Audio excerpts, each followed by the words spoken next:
Hello and welcome to another Cloud Podcast, a podcast designed to bring you stories from the smartest minds in IT, operations, and business, and learn how they're using cloud technology to improve business and the customer experience.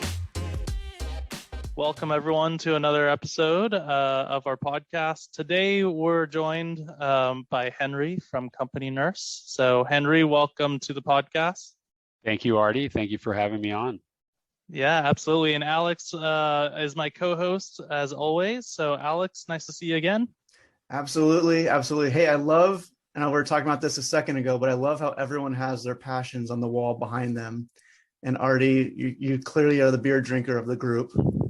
But I love the outdoor stuff. I love Henry having his bike in the back. But great to be on the show. And Henry, great to have you. Nice to finally meet you. Thank you. I probably, in Artie's spirit, I should probably have a wine, my wine fridge behind me too, so that I could talk about wines. I'm pretty passionate about mountain biking and wine, and of course customer experience. But yeah, let's dig in. Yeah, absolutely. And let's talk a little bit about the wine first. I know Henry and I have been on a lot of different podcasts, a lot of different webinars, and one of them was a happy hour with a product tool that you guys use and we use at Textile as well called Genesis. And you made a homemade sangria. So tell us a little bit about, what is that homemade sangria? What are the key ingredients to making the perfect sangria? And what's the wine you should use? Should it be a white, a red, a rosé? What do you do? Well, wow. Now you really put me on the spot. So I gotta go find that sangria recipe. So, a little bit about my background, just to kind of get into that. I was born in South America, in Bogota, Colombia. My family comes from Spain and Sweden. So my father's Swedish, hence the last name Svendblad. And so I grew up with a lot of Spanish influence in our culture, even though we were in Colombia. And sangria is a very traditional kind of Sunday brunch, or really any day type of drink, which is a mix of either white wine or red wine. So you have white sangrias, red sangria, typically has some slices of fruit in it. We'll have some brandy. We'll have and you just kind of let it sit there with ice, and it's it's a slightly lower alcohol content, obviously, because you're mixing in some of the other things, but it still has a nice kick. So love sangria. Don't drink it quite as much because it is, with all that fruit, it's got a lot of sugar in it, but it's fun for parties.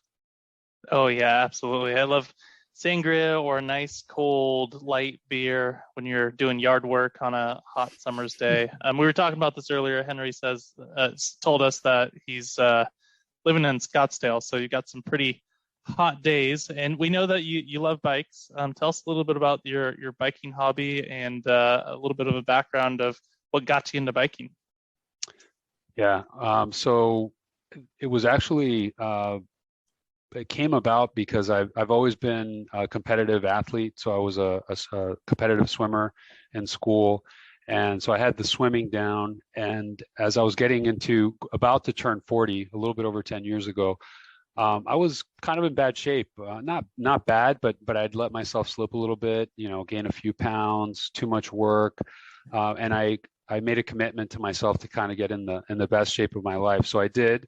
I started with, cross training, running, and I got to a point where I was running pretty fast, still swimming, started taking spinning classes, and I decided I was going to get into triathlon. So I did a couple of triathlons and did pretty well, came in the top 3, but my cycling was just off the charts in terms of compared to everybody else. I would get passed by 100 swimmers, and then I would pass 100 riders on the bike, and then maybe get caught by 1 or 2 people on the run, and so I decided to devote my time really to cycling. I hired a cycling coach. I told him that I wanted to become a professional mountain biker, which was quite a challenge. I think the important thing there is in our business we use a business coach, and I think it's a great thing for any executive team or company to have someone that's kind of on the outside looking in,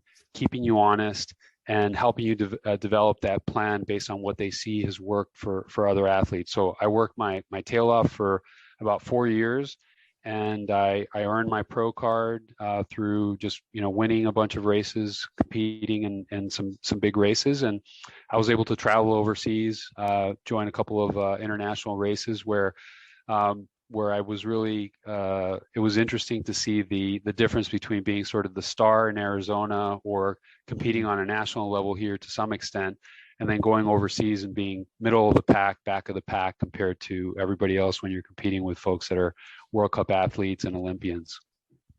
That is a great story. My kids have recently gotten into Fabio Wimber. He's the Red Bull athlete and doing runs down ski slopes and crazy stuff through Paris and Lyon. But an absolute awesome sport though, and exciting sport, right? Because it's downhill and it's fast. It is. But what's interesting is what the vision that most people have of mountain biking is someone like Fabio, right? That's doing crazy stuff, jumping on, these big gap jumps. And of course, I've hit my fair share of jumps, but I'm usually trying to figure out how to get through the jump as quickly as possible and not get, 20 feet of air and sideways, because that usually ends up with broken bones for me. Yeah. So that's a good pivot. So tell us a little bit about the company you work for, Company Nurse, and you talked a little bit earlier about awards that you won on the slopes and mountain biking. Tell us a little bit about what you guys do at Company Nurse and maybe some of the awards that you've won recently with some of the tools that you use.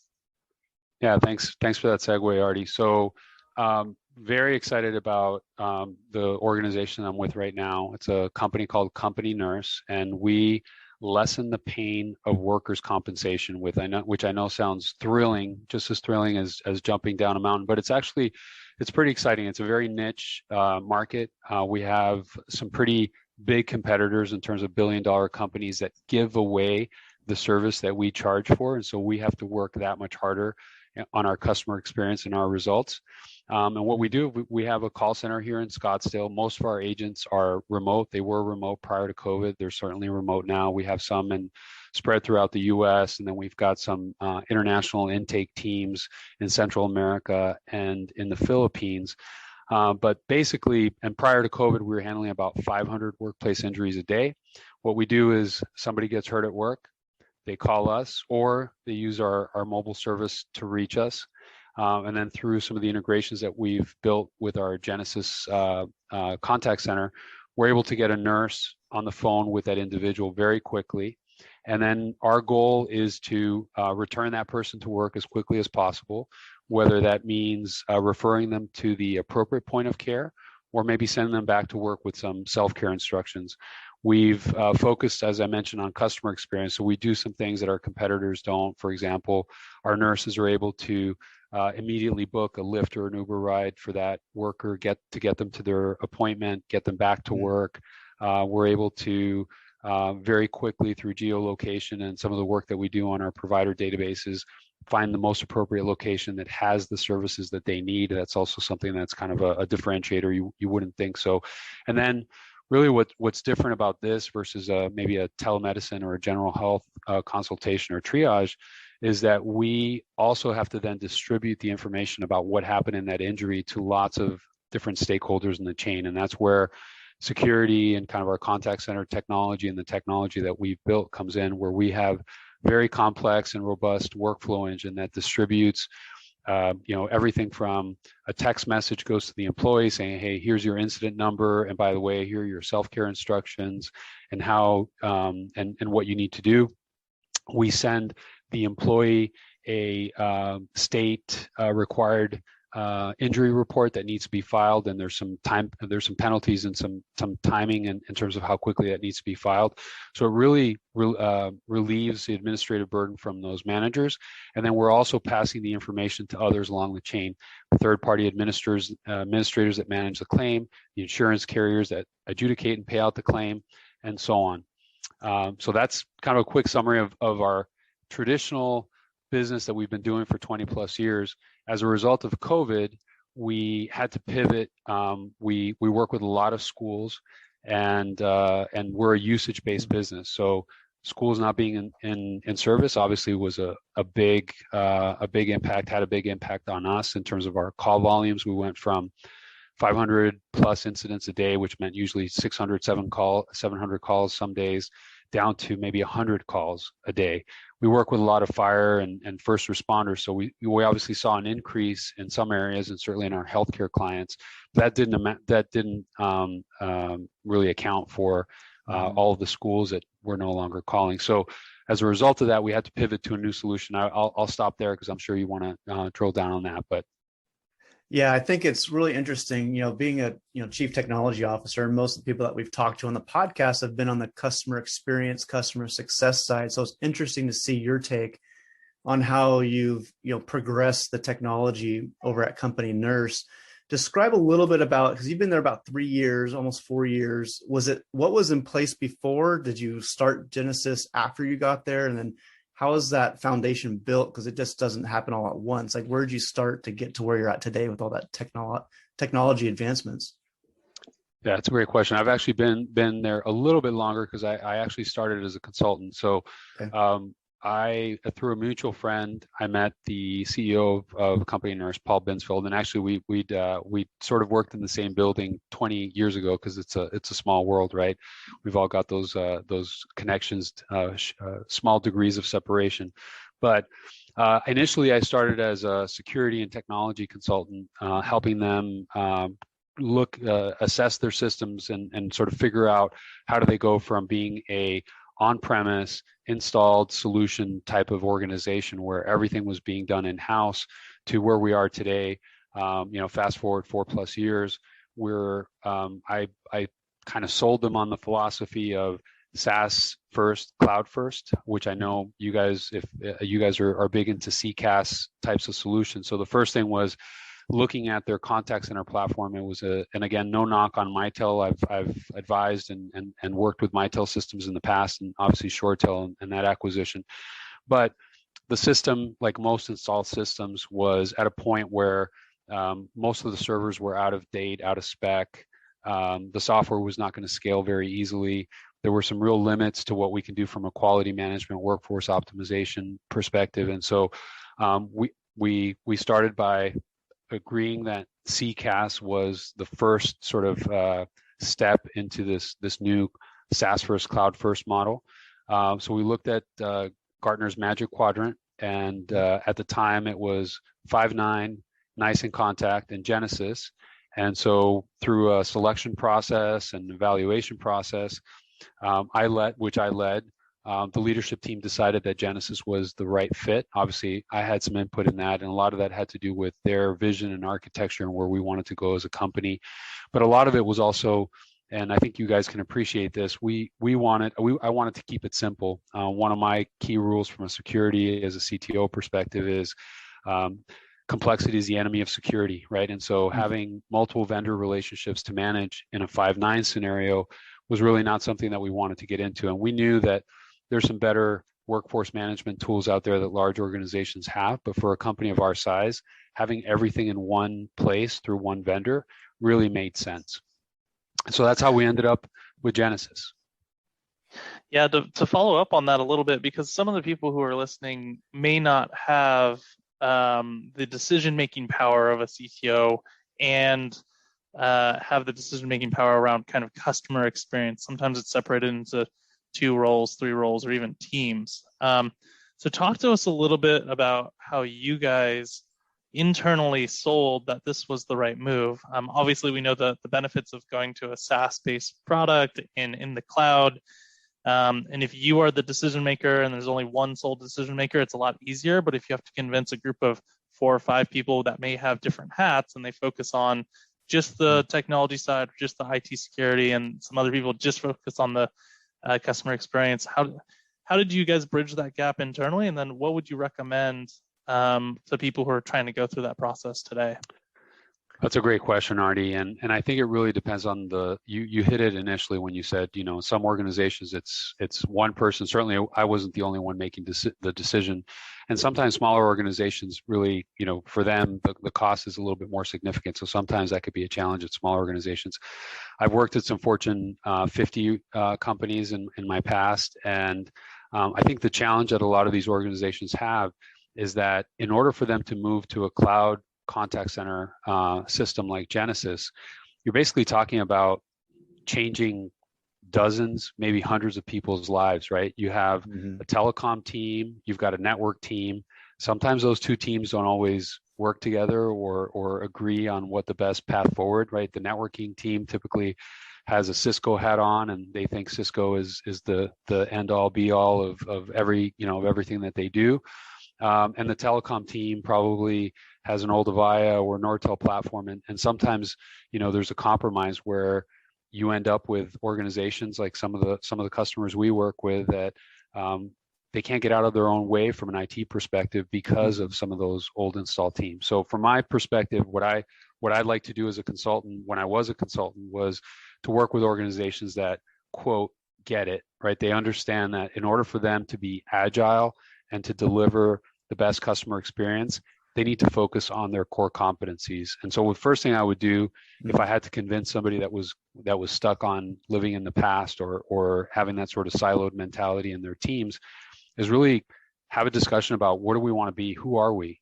Are we a telecom company? Are we a networking company? Do we want to be a data center company, a company that runs data centers? And I've been with large organizations that think they can do a better job than AWS or Microsoft. And I'm sorry to break it to them and to you guys, but I just don't see that that's the case. In fact, I had that discussion with Five9 at the time. Five9 was trying to sell us their contact center platform.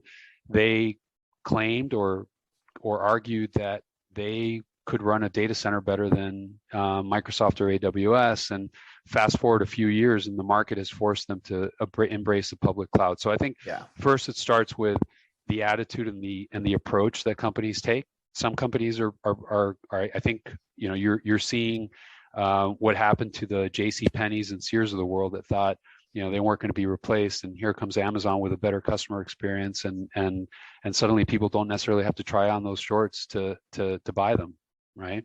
I know, Artie, you know all about this.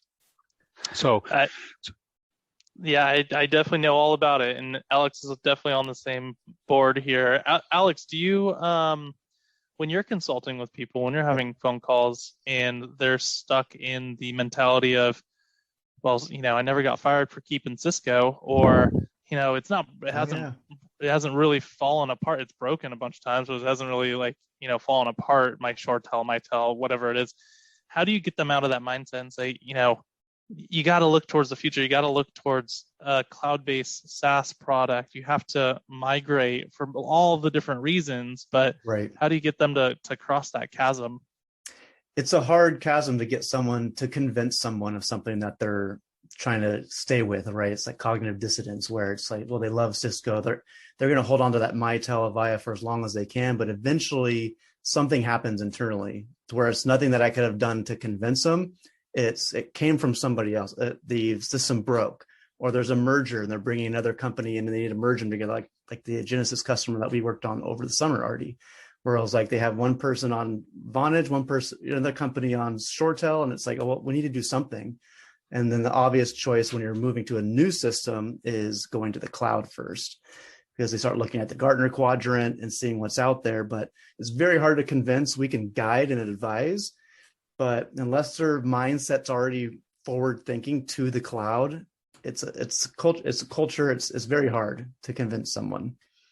I agree, and what I'm seeing, and I won't name any names. I don't want to get anybody in trouble, but I've run across some companies that are very have embraced the cloud and are very technology focused, but they also, in some cases, take the approach that, well, we're never going to give our customers access to us via telephone. Everything is in our mobile app. And I think that's almost going the other way, right? I think if you're a technology, let's say you're a financial technology company and you have millions of customers and some of them have tens of thousands or millions of dollars with your organization, you're probably going to want to give them a chance to talk to someone if something goes wrong.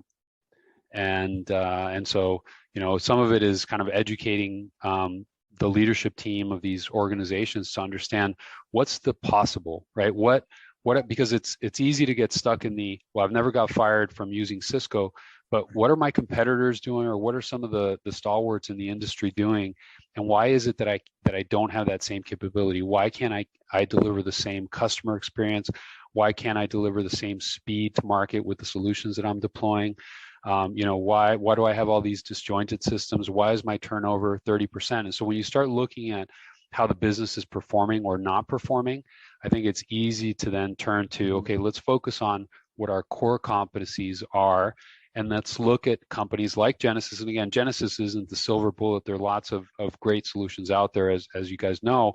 But when you look at companies like Apple and Microsoft and Uber and Starbucks and Bank of America that are all using Genesys technology, you have to wonder to yourself, what did they get, right? Microsoft, they sell phone systems, right? They sell Teams. Mm-hmm. You can do Teams telephony and use that as you can probably even use it as an ACD. Not that I would recommend it. But why do they choose to use Genesys? There's got to be something else there that you can do. And so that I think was for me, that was one of the ways that I was able to, and it didn't take very long. And this was a very forward thinking leadership team. But I think once they understood what the art of the possible was with this new platform, they were able to see that. And then once we started executing on that and started seeing the results in our quality scores going up and our average handle time going down and our agents being more satisfied with their jobs, it just, then you start building this, what I call kind of the flywheel, right? You have all these different things that make your organization move. And when you get that flywheel spinning and moving forward, then that momentum starts to build and good things happen. Yeah, I think a big piece is culture, right? And I would say your CEO had the foresight to bring you in first as a consultant to look at all the systems, look at how the technology is being utilized, and then having the openness to say, okay, you bring in the core competencies, let's see where we can go from here. Because if you're not growing, you're dying. If you're not, keeping track of what your competitors are doing, you're going to be gone, like the JCPenney's and blockbusters of the world, because there's companies, especially in Silicon Valley, and tech companies are coming in saying, how can we disrupt? How can we disrupt? And you'll be the next disrupted company if you're not on top of it.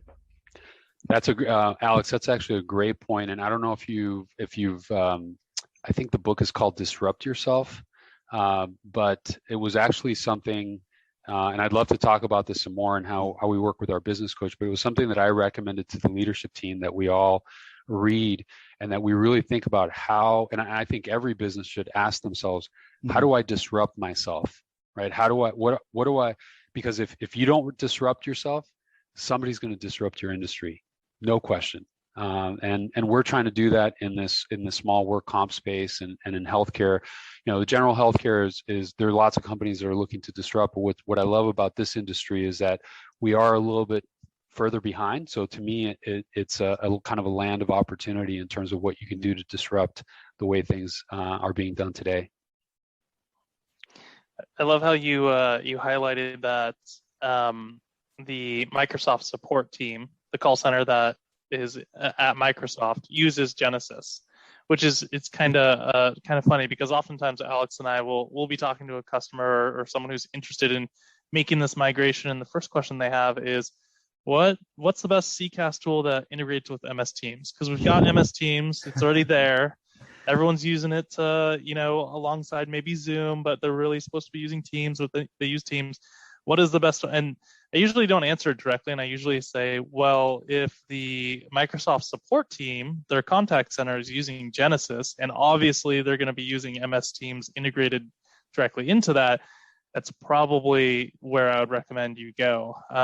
At least they're going to be in the beta for all new releases. They're going to be in the know, because their internal team, it's drinking your own champagne or eating your own dog food.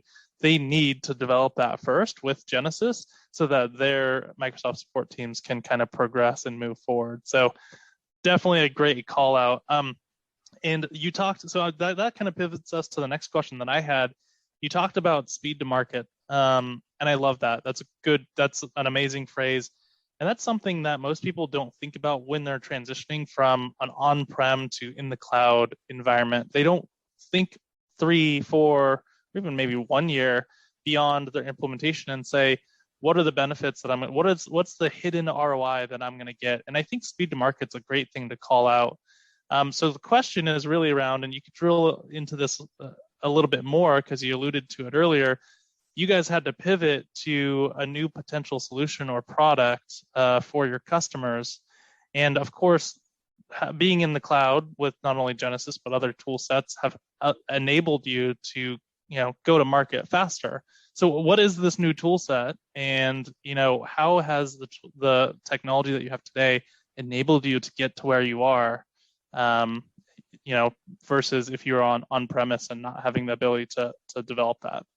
Yeah, there's a lot packed into that, Arnie. But let me try to hit all the points, and please keep me honest if I miss something. So, first, a little bit about the solution that we developed, and I know the term pivot is overused, but we did shift our attention to a COVID screening solution, and I'll back up a little bit. So we developed a mobile app for our service, and more than anything because we were responding to an RFP, and our competitors had a mobile app, so we said we better build a mobile app, right? We don't know why, but everybody's got one. Let's go ahead and build a mobile app. And so we built a mobile app that provides easy access to our contact center. It's got the Genesis chat capabilities built in, and we published it on the Apple and the Google Play stores. And we were able to do it pretty quickly. We leveraged some cloud-based services to get there pretty fast. But what we found was that the user experience for an injured worker is one where nobody knows that they're going to get hurt at work. Nobody predicts. So they're not going to go to Google and Apple and download a mobile app just in case I get hurt at work today, right? That's just not I don't think that's realistic. Maybe managers or supervisors that manage, dozens or many employees would maybe have the app and download it. But we've seen less than 1,000 downloads on those apps. So we had plans to launch a new mobile service that was going to be based on something called progressive web application technology, which basically just is a fancy way of saying it looks like an app, feels like an app, but it's not really an app. It's just a responsive web page that's easy to access and enabled with some QR codes and text messaging to kind of complete the circle. So we had this plan to build this new mobile app based on this technology, and then COVID hit. And so we turned to our development partner and we looked at our internal systems, and within 45 days, we had a minimum viable product, which we called Screen by Company Nurse. And we were lucky. We had a fast, quick serve coffee shop in the California, actually a national, now international coffee shop, not the one that starts with an S. Came to us, and they obviously wanted to stay open, and we helped them. We helped them grow, or they helped us develop and continue to develop that solution. Fast forward to today, we had predicted that by now the pandemic would be over, and that we wouldn't see any more digital screening revenue. We also priced this very aggressively because our goal, we signed a pledge to, one, not lay off our employees, and two, bring 1 million Americans back to work safely. So we had solutions. Once we went to market, we underpriced it. Once I took a look at the text messaging cost, we actually had to bump up the price a little bit. So it's really priced very, very aggressively. And other solutions that came to the market were priced 4 or 5x where we were. Mm-hmm. Again, we had some capacity in our contact center. So what the solution did is it's a digital reminder system where every day you get a message that says, please check in. You click a link, you go through a set of questions. Think of it as a health survey. So are you having an emergency? Do you have any symptoms? Have you been exposed to anyone with COVID-19? And then we allowed employers over time to add their own custom questions. Mm-hmm. And then as soon as somebody, and it would take, I think this coffee shop is giving employees an extra 2 minutes of pay every day, but it takes about 20 seconds to complete this digital screening. As soon as they said, yes, I've been exposed, or I'm sick, or I've got these symptoms, we give them the option to then connect to a nurse live agent. Initially, we had maybe 5-10% that took us up on that option. Over time, due to some of the false positives, they just said, you know what, we're okay with not having to escalate this to a nurse, but we really like the notifications. We started building some capabilities to alert supervisors, managers. And so now we've basically stepped into an absence management space where our solution, because of the reminder and the text messaging and the alerts, is the first indication that a company has that somebody's not showing up to work today. So we're again, shifting from what we're calling Screen by Company Nurse to something new that we're just now launching and we'll have in the market within the next 3 to 4 weeks, which we're calling Front Door by Company Nurse. And that is actually a version, think of it as a version above what we already have. We're just changing the front end a little bit and going from COVID screening to attendance screening, but also providing employees with not only that live agent integration, but we're implementing video live agent integration so that somebody could actually be seeing a nurse, and then also integrating with some of the expanding from just a COVID type of injury or type of report to any type of workplace injury. And then we're working with a few partners, EAP programs, health benefit programs, because every organization, large or small, has a number of these employee benefits. And we feel that in this new post-COVID world where everybody's working remotely and on Zoom, you need to reach employees in a different way, and you need to provide tools that are easy to use and not relying on email or downloading, because as I think you will all agree, we're all just overwhelmed with the number of notifications and everything else that we see. So I don't know, did I hit on all the points, Artie? I think so. The only one I want to drill into is, would you have been able to do this if you weren't in the cloud? Absolutely not, without question. I mean, let me back up for one quick second. So let's start with what happened a year ago, right around March. We were already in the cloud with our CCaaS. Many of our agents were remote, but we had a large office in Scottsdale, and luckily, and this is just, I had made a decision, obviously we as a leadership team had made a decision to go full in on Zoom.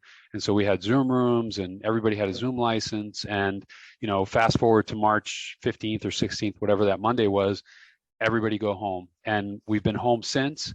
And there's still organizations that are struggling with, how do I get my employees productive to work from home, because they've got on-premise systems. The systems are designed to be on-premise. They don't work so well. You've got to be on a VPN.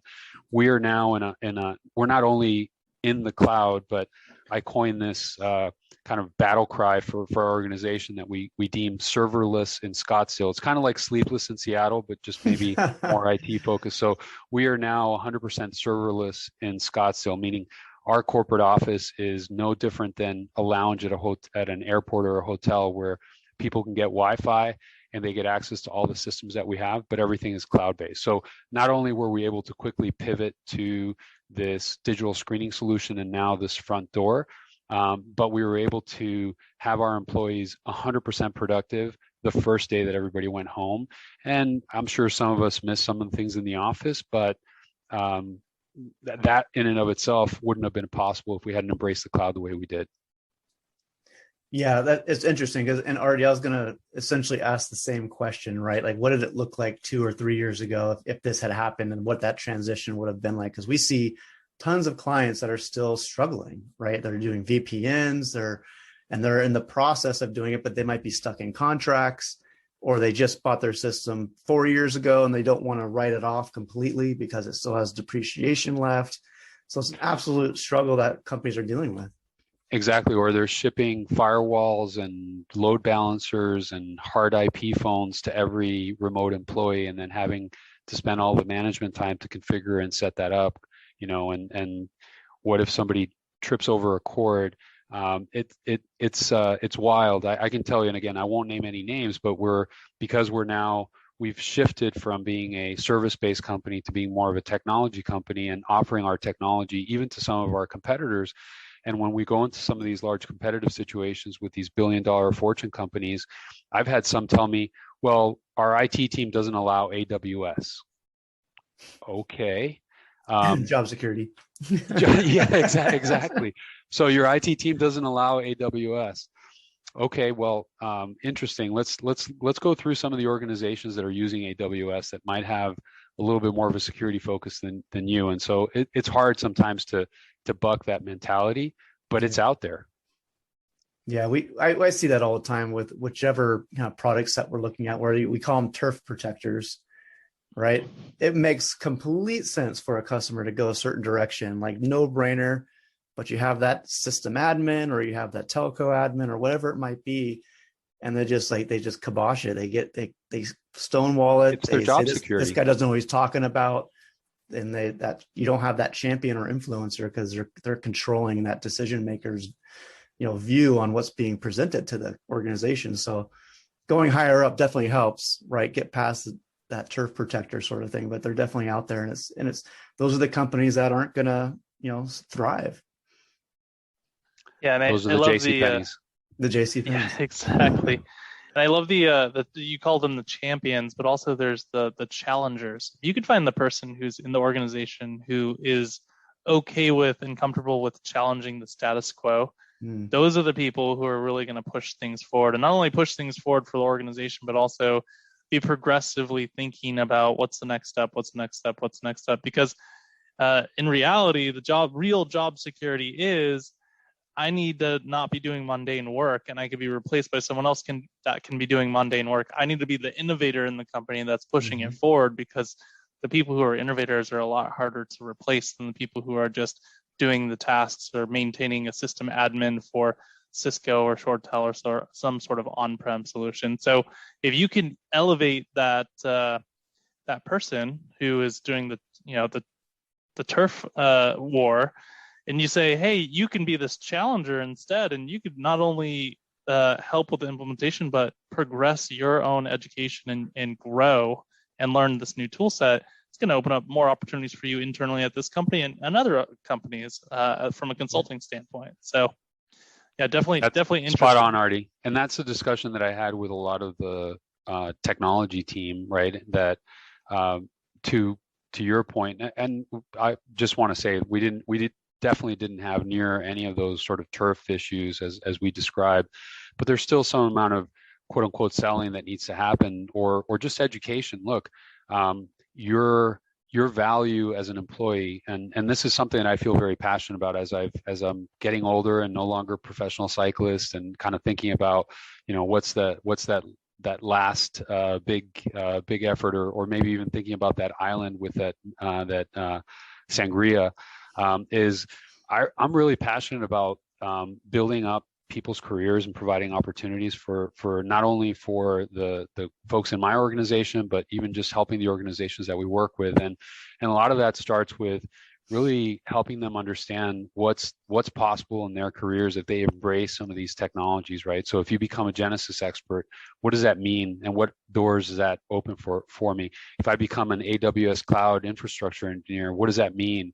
And what does that mean to me from a career perspective? Or, you could stay with Cisco and what are the opportunities there? I think they're more limited from a contact center perspective, but that's a big part of my role is sort of championing those people and the opportunities that they might have if they embrace some of these technologies.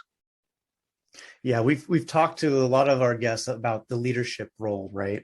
And sometimes when they're in support, is how do you get those agents to advance in their career, and being okay with them only being in the call center for maybe 18 months to 2 years, and then having that great agent, but they're going to move on in their career, which gives them a reason to stick around. And that's what you want, right? You want to advance their careers, keep people engaged. Otherwise they'll just be off to the next. And I think Artie, with Justin, it was the same way. He was the in contact expert at the last company that, when he was at, and now he's a great executive sales associate for In Contact. Like building up those careers is absolutely, key to doing that as a leader too. Exactly. So we're coming up a little bit on time. I know we could talk for another probably 4 or 5 hours with you, Henry, and we'll definitely have you on a future episode. But we like to end our podcast with a question about customer experience, but we're going to flip the role. You're going to be the customer. So tell us about a time in the past, could be in the past 6 months, year, or whatever, that you had a good experience with the company, and what made that experience good. I know it's easier to think of the bad experiences, but sometimes bad experiences turn into good ones just because of the service that you received. So is there a company or a brand or a product that you purchased or a service that you got provided to that was a good experience? And if so, what was it? Yeah, I'll keep this in the contact center space. I could probably pick several, but this one's actually kind of an interesting one. So I don't know about you guys, but here in Arizona, most of our floors get pretty dirty. I've got 2 cats, so um, my wife was completely against us getting a robot vacuum, but I surprised her for Christmas a couple years ago with an iRobot, which I just love. I don't know if you guys have one, Oh, yeah. but I highly recommend it.